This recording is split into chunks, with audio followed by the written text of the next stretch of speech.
परम पुरुष गुरुदेव जी, शाश्वत शांति निधान।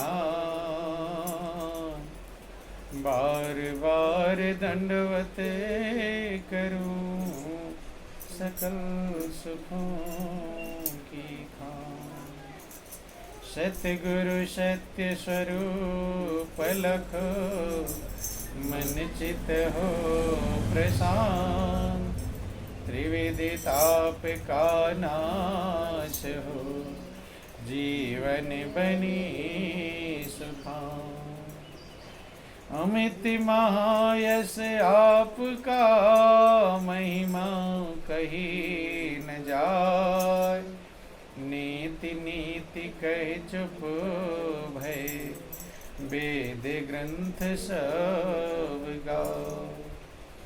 मेरा मुझ में कुछ नहीं, जो कुछ है सो तो तेरा तुझको सौंपते क्या लागे है मोह। बोलिए प्रेम से गुरुदेव महाराज की, श्री सच्चिदानंद भगवान की, बोलो वृंदावन बिहारी लाल की। देखिए, बहुत सौभाग्य का समय मिला है जब हमें जीवन में कुछ समझने का मौका मिले कि जिंदगी क्यों मिली है। तो प्रभु की बहुत बड़ी कृपा समझनी चाहिए और प्रभु को बहुत धन्यवाद देना चाहिए। पूरा जीवन बीत जाता है लेकिन लोग ये नहीं समझ पाते कि ये जिंदगी हमें प्रभु ने दिया तो किस लिए दिया। ध्यान समझने का प्रयास करेंगे। देखो, जब हम लोग इस दुनिया में आते हैं तो हमारा कोई होता नहीं, अकेले इस संसार में आते हैं। कैसे आते हैं? अकेले। और जब जाते हैं तब दो चार साथी जाते हैं, कोई साथ है। इसीलिए आप लोग भजन गाते हैं कि छोड़कर संसार जब तू जाएगा और कोई न साथी तेरा साथ। गाते हैं लेकिन क्या समझते भी हैं इस बात को? जो समझ लिया कि कोई साथी मेरा साथ नहीं निभाएगा तो उस साथी को हम ढूंढेंगे जो साथ निभाने वाला है। लेकिन लोग गाते तो हैं लेकिन खाली गा के चले जाते हैं, विचार नहीं करते कि वास्तव में कोई साथी मेरा साथ नहीं। ध्यान देना, जब हम इस संसार में आते हैं, अभी कोई बच्चा अनाथ हो, क्या हो? अनाथ, तो क्या कहेंगे? भाई बेचारा बहुत अनाथ है, इसके कोई नहीं। लेकिन वास्तव में सभी अनाथ हैं। कौन? तो लोग सोचते जिसके माता पिता हो वो अनाथ नहीं है, और जिसके माता पिता की मृत्यु हो जाती है तो क्या कहते हैं लोग? अनाथ। बस यही समझते हैं। लेकिन सही में अनाथ समझ लेना, जिसने नाथ को अपना नहीं बना लिया वो अनाथ है। खाली माता पिता के रहने से सनाथ नहीं हो पाता। कब होगा? नाथ जो मालिक है, जो परमात्मा है, जिसने उसको अपना नहीं बनाया वो क्या है? अनाथ। और सनाथ वो है जिसने मालिक को अपना बना लिया। तो आते तो सभी अनाथ हो करके, लेकिन ज्यादातर लोग अनाथ होकर ही मर जाते हैं। कोई बिरला ऐसा होता है जो सनाथ हो जाता है, जिसका मालिक हो जाता है, जो प्रभु को अपना बना लेता। और कौन अपना बनाता है? जो ये समझ जाता है कि जब मैं जाऊंगा तो मेरा कोई साथी साथ निभाने वाला, कि छोड़कर संसार जब तू जाएगा और कोई ना साथी तेरा साथ निभाएगा। जो ये समझ जाता है, गाता नहीं। गाने और सुनने वाले तो बहुत है लेकिन समझने वाले कोई बिरले। वो विचार करता है। देखो, मीरा ने समझा था। क्या समझा था? मीरा ने इस बात को समझा था। मीरा कहानियां आप लोग सुनते हैं कि मीरा महलों की रानी थी। किसकी रानी थी? महल। तो रानी के पास क्या कमी? शायद जितना व्यवस्था उसके पास होगा आप लोगों के पास उतनी व्यवस्था नहीं होगी। लेकिन मीरा समझ गई थी कि मुझे भी अकेले जाना पड़ेगा। कैसे जाना पड़ेगा? अकेले। मेरा मालिक नहीं है।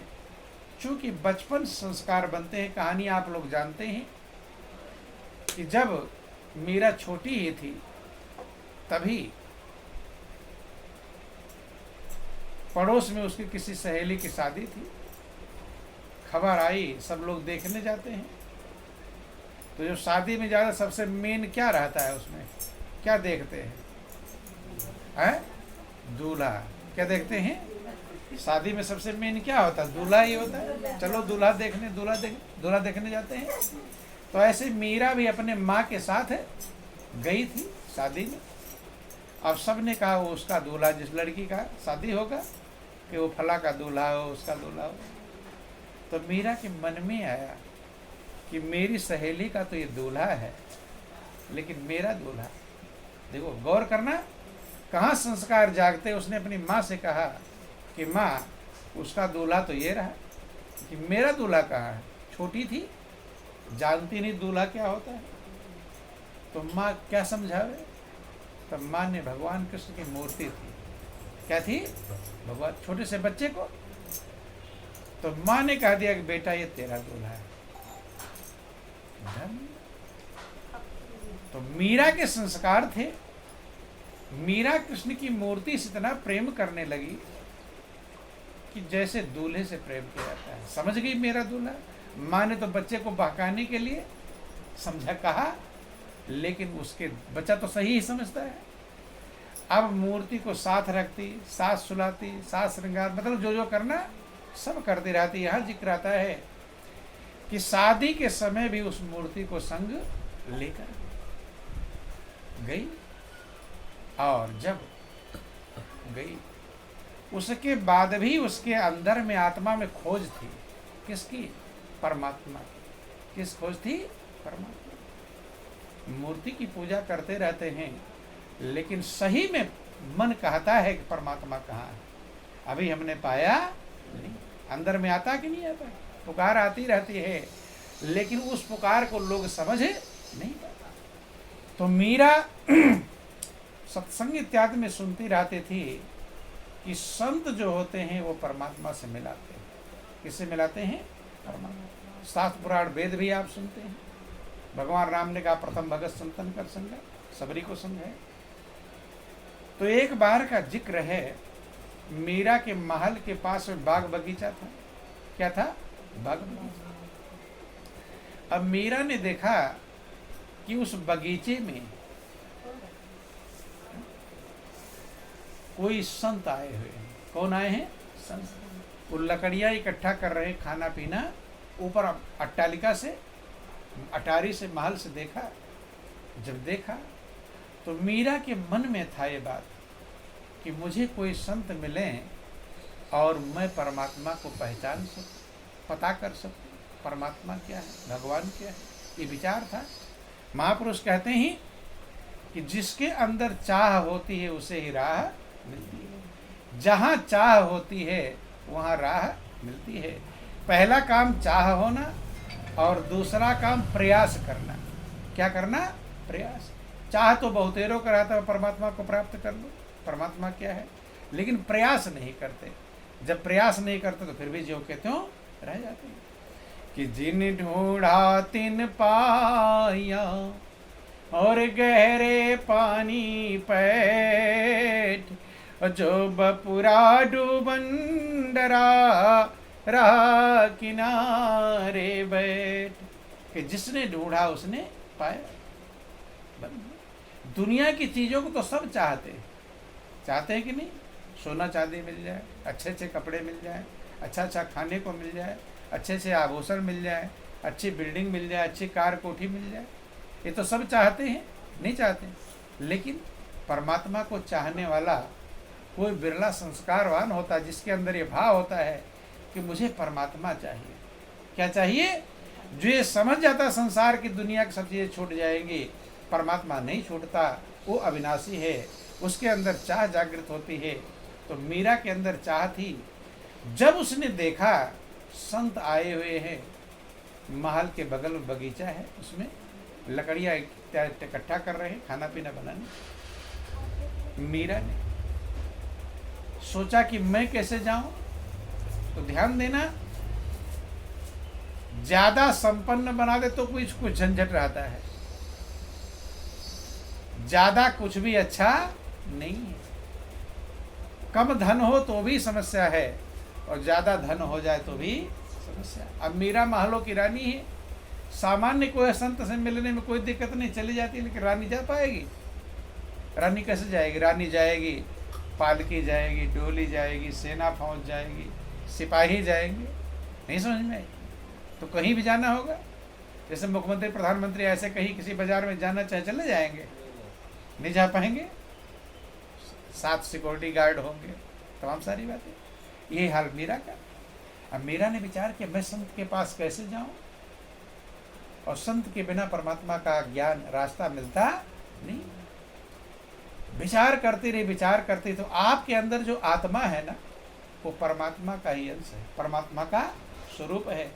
सही दिल की गहराई में उतरोगे तो आपको रास्ता मिल जाएगा। क्या मिल जाएगा?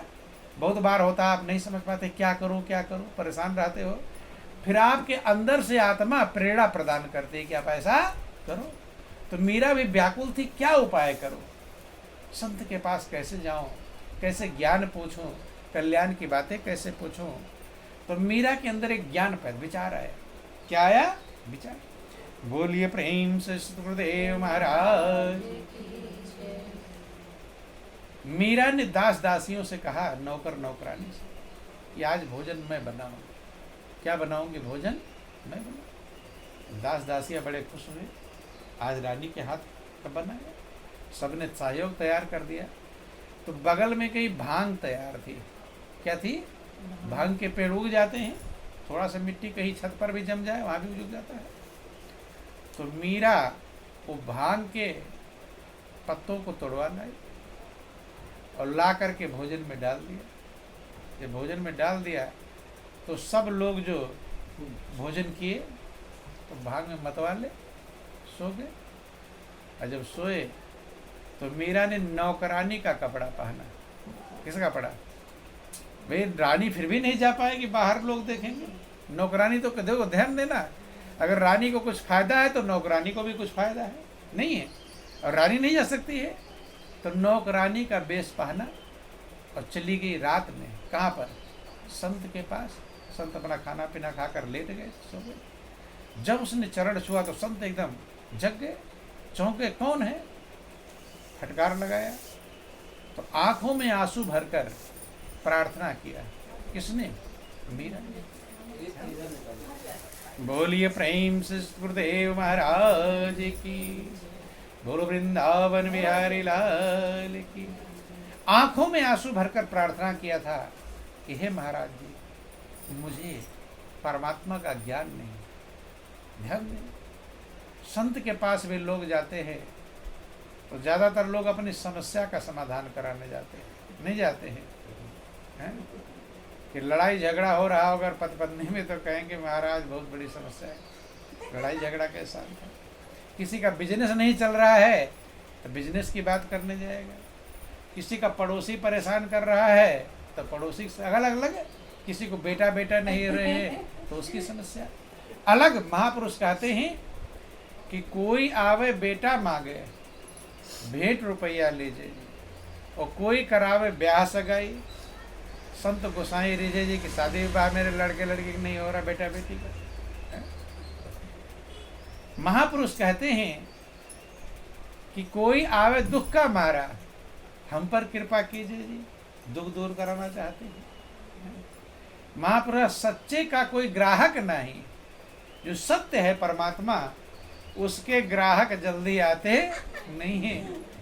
कि सच्चे का कोई ग्राहक नहीं और झूठे जगत पति जय जी।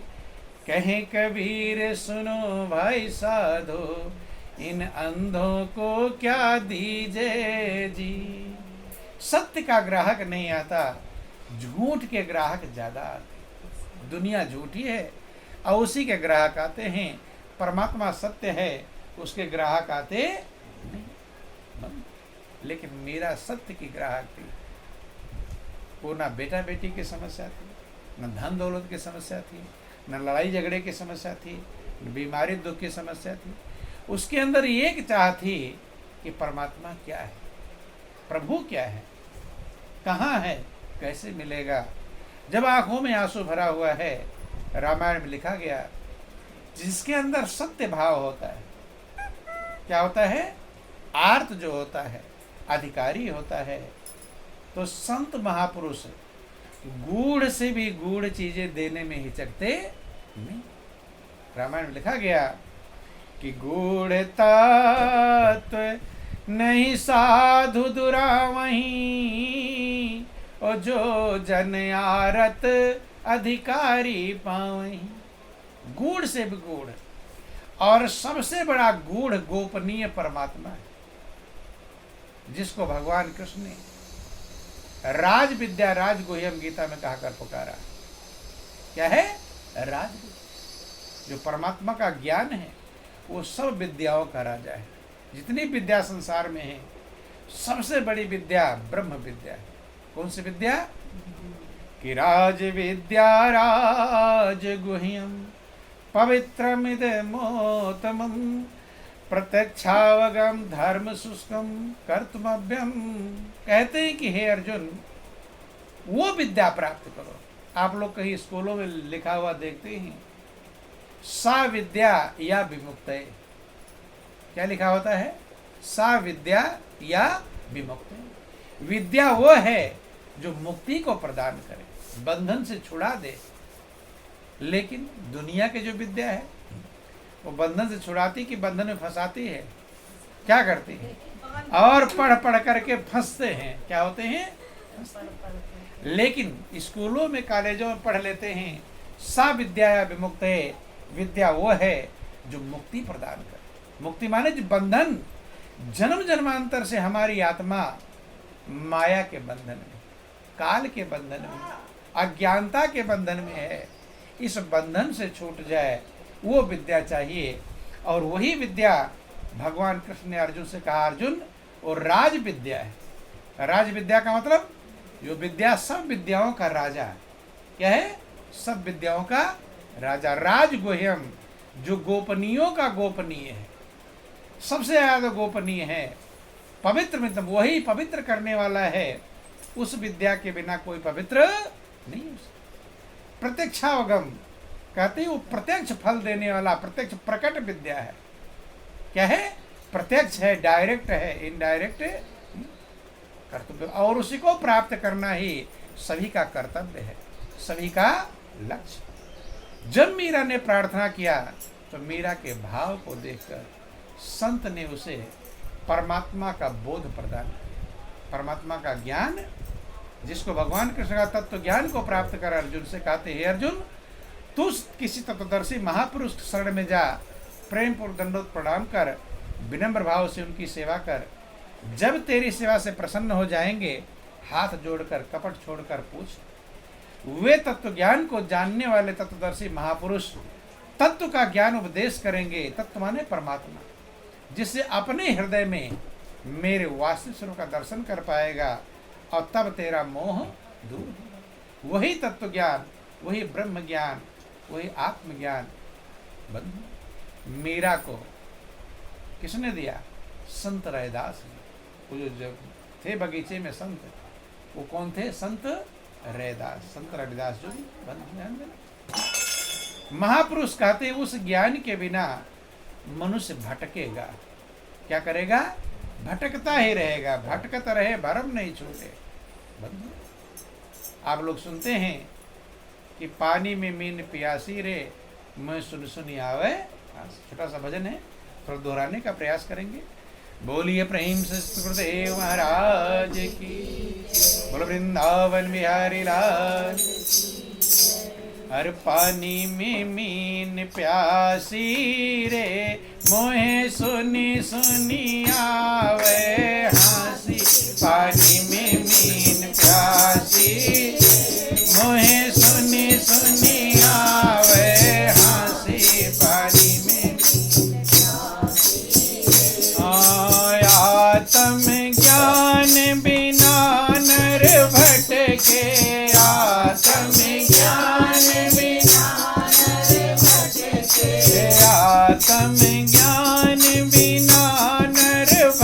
भटके, आत्मज्ञान बिना नर भटके। क्या मथुरा क्या काशी, पानी में मीन प्यासी रे। क्या मथुरा क्या काशी, पानी में मीन प्यासी रे। मोहे सुनी सुनी आवे हंसी, पानी में मीन प्यासी रे। मोहे सुनी सुनी आवे हंसी, पानी में मीन प्यासी रे। जल बिच कमल कमल बिच कलियां, जल बिच कमल कमल बिच कलियां, जल बिच कमल कमल बिच कलियां, जल बिच कमल कमल बिच कलियां। तापर भंवर लुभासी, पानी में मीन प्यासी रे। तापर भंवर लुभासी, पानी में मीन प्यासी रे। मोहे सुनी सुनी आवे हंसी, पानी में मीन प्यासी रे। मोहे सुनी सुनी आवे हंसी, पानी में मीन प्यासी रे। सो मन बस त्रिलोक भयो सब, सो मन बस त्रिलोक भयो। यति सती सन्यासी, पानी में मीन प्यासी रे। हाँ यति सती सन्यासी, पानी में मीन प्यासी। मोहे सुनी सुनी आवे हंसी, पानी में मीन प्यासी रे।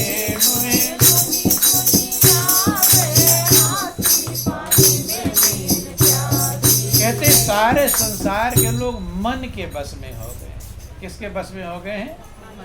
मन के बस में। मन को अपने बस में करना चाहिए कि हमें मन के बस में होना चाहिए? क्या करना चाहिए? लेकिन हम महापुरुष कहते आशा तृष्णा और ईर्ष्या और करनी चाहिए थी बस में, और यह ना हुई हमारे बस में, हम ही हो गए इसके बस में। होशियार तो सब है, बुद्धिमान एक से बढ़कर एक होशियार हैं, लेकिन जिसको अपने बस में करना था उसके बस में खुद ही हो गए। जिसको गुलाम बनाना था उसके गुलाम बन गए। कहते यह ना हुई हमारे बस में, हम ही हो गए इसके बस में। यह ना मरी हम ही मरते रहे। आशा तृष्णा ईर्ष्या मरी नहीं, आप तो मर जाएंगे, लेकिन ये मरने वाली कि माया मरी न मन भरा, और मर मर गए शरीर, और आशा तृष्णा ना मरी कह गए दास कबीर। आप मर जाओगे, लेकिन ये मरने वाले कि यह तो हुई यह ना हुई हमारे बस में, हम ही हो गए इसके बस। और मन कहता था इनको मार के रहते फिर ना पेश में। जब तक हम गुलाम रहेंगे इनके, तब तक हमें शांति मिलने वाली कि सो मन बस त्रिलोक भयो सब, यति सती सन्यासी। यति सती सन्यासी भी मन के बस में रहते हैं। कोई बिरला ऐसा होता है क्योंकि मन से जो ऊंचे है, मन से पावरफुल है, वो है आत्मा। क्या है? आत्मा। क्योंकि हमारा ज्ञान मन तक ही है। कहाँ तक है? ध्यान देना। बोलिए प्रेम से गुरुदेव महाराज। जब तक हमारी पहुंच मन तक ही है, तब तक हम मंजिल प्राप्त नहीं। मन से ऊपर है आत्मा। क्या है? आत्मा। वो पावरफुल है। और जब हमें आत्मा का ज्ञान होगा, तब मन झुकेगा। क्या होगा? झुकेगा। भाई कोई पहलवान है तो उससे ज्यादा पहलवान मिलेगा, तभी तो डाउन होगा। तो मन जितना बलवान है, उससे पावरफुल है आत्मा। कौन है? आत्मा। तो हमें उसका ज्ञान नहीं। अभी दो दुश्मन हो तो एक दुश्मन जिसके पास जाएगा, दूसरा दुश्मन उससे बड़े के पास जाएगा। नहीं जाएगा, ताकि वो डाउन हो सके। एक हथियार कोई लेकर जाएगा लड़ने, अब दो दुश्मनों की लड़ाई हो रही है, तो क्या प्रयास करते हैं? वो जितना बड़ा हथियार का प्रयोग कर, हम उससे और बड़ा हथियार का प्रयोग, तभी तो जीतेंगे। ऐसे ही मन जितना पावरफुल है, उससे पावरफुल है आत्मा। क्या है? आत्मा। तो जब तक आत्मा का ज्ञान नहीं होता, आत्मा की पावर हमें नहीं प्राप्त होती, तब तक ये मन हमें नचाता रहता है। इसीलिए कहा आत्म ज्ञान बिना नर भटके, क्या मथुरा का काशी। कहते हैं कि विधि हरि हरि जाको ध्यान धरत है, विधि हरि हरि जाको ध्यान धरत है, विधि हरि हरि जाको ध्यान धरत है, विधि हरि हरि जाको ध्यान धरत है। मुनि जन साहस 88 पानी में मीन प्यासी, हाँ मुनि जन साहस 88 पानी में मीन प्यासी, मोहे सुनी सुनी आवे हंसी पानी में मीन प्यासी रे, मोहे सुनी सुनी आवे हंसी पानी में मीन प्यासी। कहते हैं विधि हरि हर जाको ध्यान धरत है, जिसका ध्यान, विधि माने ब्रह्मा, विधि माने और हरि माने विष्णु, जिसका ध्यान ब्रह्मा विष्णु और शंकर भी करते हैं, वही आपके पास है। कहाँ है? वही आपके, कि विधि हरि हर जाको ध्यान धरत हैं, मुनिजन साहस 88 और सोई हंस तेरे घट माही। वही हंस माने आत्मस्वरूप परमात्मा, वही आपके हृदय में, जिसका ध्यान ब्रह्मा करते हैं, जिसका विष्णु करते हैं, जिसका शंकर करते हैं, वही आपके हृदय में है। परमात्मा कहाँ है? हृदय में। एक ही का ध्यान सब करते हैं। सोई हंस तेरे घट माही, अलख पुरुष अविनाशी। जो अलख पुरुष है, परम पुरुष है, जो अविनाशी है, जिसका कभी नाश नहीं हो, लेकिन उसको लोग कहाँ बताते हैं? भगवान के लिए कहाँ बताते हैं? दूर बताते हैं। कहाँ बताते हैं? जितना दूर जाओगे, कह रहे बहुत दूर चले गए थे, नहीं, कि है घट में पर दूर बतावे, है घट में पर दूर बतावे, है घट में पर दूर बतावे, है घट में पर दूर बतावे, दूर की बात निराशी पानी में मीन प्यासी रे, दूर की बात निराशी पानी में मीन प्यासी रे। आप लोग अपने बेटा बेटी की जब शादी करना चाहते हैं तो दूर करना चाहते हैं कि नजदीक? कहाँ करना चाहते हैं? वही बहुत चाहते हैं लंदन, तो शादी करोगे? नजदीक करना चाहते हैं, पेट्रोल महंगा हो गया। हाँ, बहुत दूर बता देगा तो पता नहीं दूर की बात है, डरते हैं, पता नहीं नजदीक तो जाना पहचान। हर काम मनुष्य नजदीक ढूंढता है। क्या ढूंढता है? ज्यादा दूरी रहेगी। अब मान लो यहाँ से तुम्हें कहे केरल शादी कर लो अपने लड़का की, ये लड़की करोगे? फिर वो झंझट रहेगा वही वाला, पता नहीं वहाँ का क्या बात है। ठीक है, तो कहते हैं कि परमात्मा तो घट में है। सारे शास्त्र वेद पुराण कहते हैं कि परमात्मा कहाँ है? हृदय में। लेकिन लोग दूर बताते हैं। कहाँ बताते हैं? चले जाओ मथुरा, चले जाओ हरिद्वार, चले जाओ वृंदावन, काशी, कांची, कहाँ कहाँ जाते हैं, लेकिन वो कहाँ है? कहाँ है? हृदय में। कि कस्तूरी कुंडल बसे और मृग ढूंढे वन माही, वैसे घट घट राम है दुनिया जाने ना। मृग के नाभि में कस्तूरी होती है, लेकिन मृग जंगल में ढूंढता कहाँ से महाकार है। कि नाभि में सुगंधी धारी और फिरे मृग दूरचारी, जाने बिना भेद भारी ढूंढत है घास में। घास में जंगल कहाँ से महक आ रही है? वो महक उसके नाभि में। ऐसे हम जहाँ जहाँ परमात्मा को ढूंढते हैं, लेकिन वो है कहाँ? आपके पास। तो दूर वाले को ढूंढ लिए, लेकिन पास जो है, देखो हनुमान जी का आप सुनते हैं, पूजा भी करते हैं, हनुमान जी जो समझाए हैं उस बात को हम समझे नहीं पाते। हनुमान जी का कभी आपने देखा होगा सीना फाड़ कर दिखाते हैं? किसको दिखाते हैं? सीना फाड़ किसको दिखाया? भगवान को। राम लक्ष्मण सीता, फोटो देखा, मूर्ति देख लिया, चले गए। लेकिन हनुमान जी क्या समझा रहे थे? कि भगवान दूर हैं कि पास है? पास। लेकिन आप पास, लोग पास नहीं ढूंढते, लोग दूर जाते हैं।